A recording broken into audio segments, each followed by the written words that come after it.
Mira and HarlequinAudio present A Summer in Sonoma, a novel by Robyn Carr, performed by Kate Turnbull.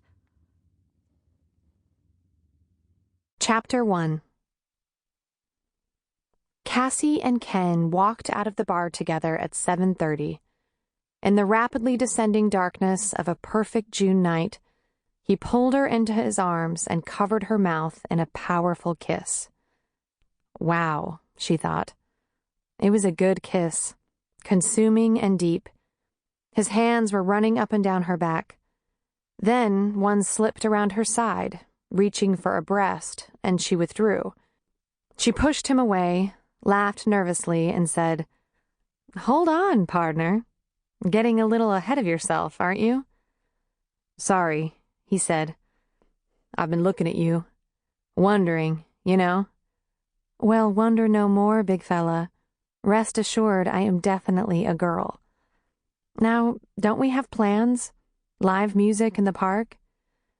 "That's right," he said, laughing. Then, again, "Sorry." As he walked her to his car, she said, "Girls don't get mad at guys for having romantic ideas. But you do have brakes, I assume?" "Absolutely, Cassie." "Good. You were moving a little fast for me." The car was parked at the far end of the lot, and she thought, he's car proud. He'd rather walk across the lot than risk a dent or scratch from neighboring cars. He opened the door to the passenger side, and she slipped in. She immediately pulled on her seatbelt while he got in the driver's side. He started the car, but didn't put it in gear. Instead, he reached over to her side and began to gently caress her upper arm. He leaned toward her across the console, his eyelids becoming heavy, his mouth slightly open. It was like kiss on demand, but at least he was moving more slowly, giving her time, waiting for her to respond. She met his lips for a sweet, short kiss.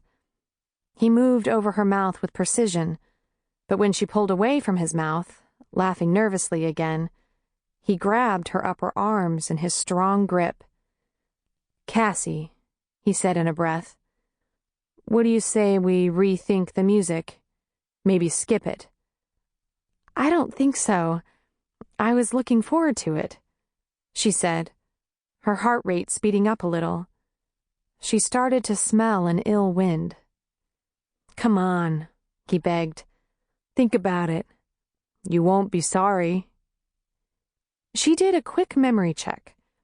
She'd been out for happy hour with friends from work when she met him. They'd talked for a long time. She was an emergency room nurse, he was a paramedic. They'd never met before, but she did a lot of business with the fire department and had come to think of them as the good guys. He had been polite, attentive, interested. He was a nice-looking guy with a sense of humor. She'd taken his cell phone number and agreed to meet him again, this time for a cup of coffee. That's how you play safe dating.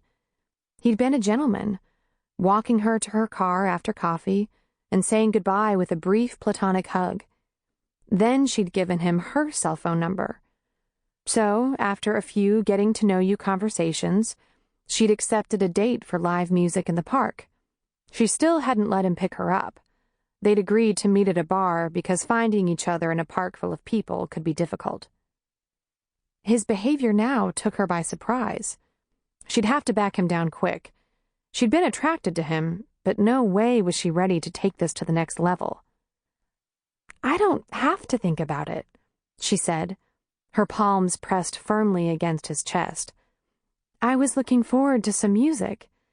It's a beautiful night, and what you apparently have in mind is not on the agenda in the parking lot of the—" Her words were cut off as he slipped a big hand around the back of her head and pulled her, roughly, onto his mouth. She pushed at him, making unintelligible sounds beneath his lips, but he was actually climbing across the console while silencing her with his mouth. For a guy about 6 feet tall, this was unimaginable, but he seemed to do it with ease. In seconds, he was straddling her hips, towering over her so fast she hardly knew what was happening. "Hey," she said, Sample complete. Ready to continue?